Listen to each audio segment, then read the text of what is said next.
तो हेलो पढ़ाकों, क्या हाल चाल है। वापस आ गए नए वीडियो के साथ। और इस वीडियो में हम बात करेंगे एक्सरसाइज 2.4 के दूसरे सवाल के बारे में। तो चलिए शुरू करते हैं।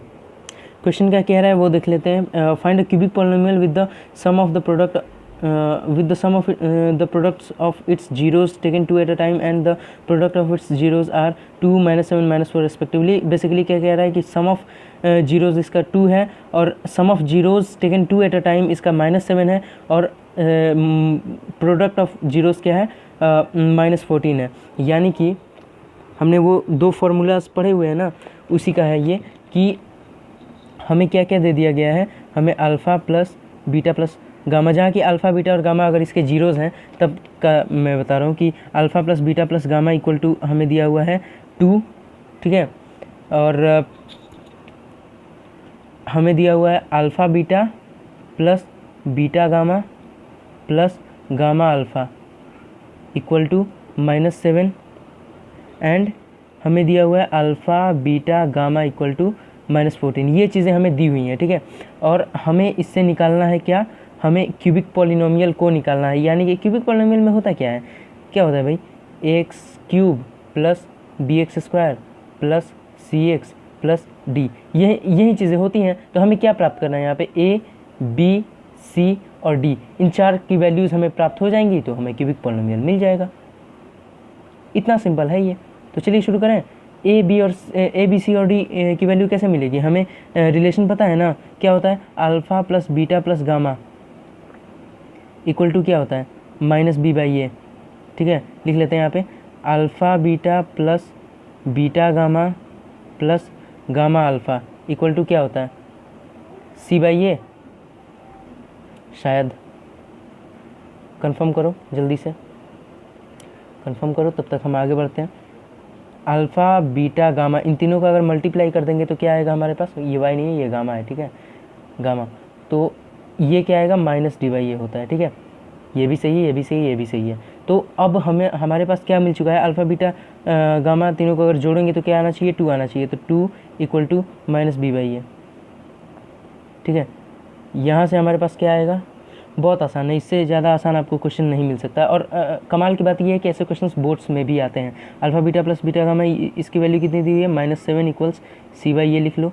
और यहाँ पे क्या लिखोगे, -14 बराबर -d/a, ठीक है। अल्फ़ा बीटा इंटू गामा, ये क्या है, -14 है ना, -14 हमने लिख लिया। आगे बढ़ते हैं। इससे क्या आएगा हमारे पास, 2a इक्वल टू -b, इससे क्या आएगा हमारे पास, -7a इक्वल टू c, और इससे क्या हमारे पास आएगा, -14 इक्वल टू -d, यानी कि d -14a, यानी कि d इक्वल टू 14a आ गया। हमने एक चीज़ यहाँ पे देखी कि a और यहाँ पे है क्या, 2/1 होगा, यहाँ पे -7/1 होगा, यहाँ पे -14/1 होगा। तो यहाँ पे हर बार हमें नज़र आ रहा है कि a इक्वल टू 1 अगर हम ले लेते हैं तो हमें कोई खासा नुकसान नहीं होने वाला है, ठीक है। a इक्वल टू अगर 1 ले लोगे ना तो बहुत ज़्यादा नुकसान आपको होगा नहीं। इसका मतलब कि अगर a इक्वल टू 1 मानते हैं, ठीक है, ऐसे ही हम मान लेते हैं, ठीक है, a इक्वल टू 1, तब क्या होगा, ये 2 इक्वल टू -b, यानी कि b इक्वल टू -2 आ गया। ये 7 इक्वल टू c, यानी कि c इक्वल टू -7 आ गया, ठीक है।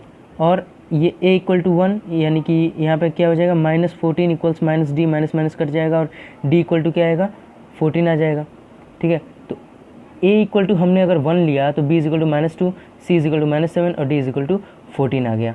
और हमें a b c d के वैल्यूज़ पता चल गए।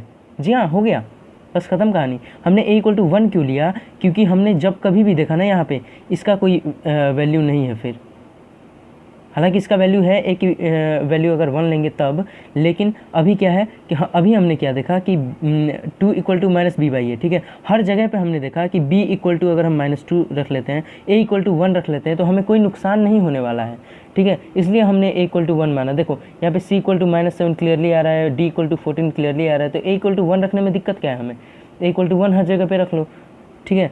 तो a इक्वल टू 1 हो गया, b equal to -2, c equal to -7 और d इक्वल टू 14। इसको इस वाले फॉर्मूले पे रख लो, x cube plus b x square plus c x plus d पे क्या आएगा, एक्स क्यूब प्लस नहीं ना होगा, देखो फिर से लिखते हैं, एक्स क्यूब बी की जगह पे क्या है, बी की जगह पे है -2, देखो तो -2 के लिए क्या करोगे, -2 एक्स स्क्वायर, सी की जगह पे क्या है, सी की जगह पे -7, तो -7 एक्स प्लस d = 14 है, ठीक है।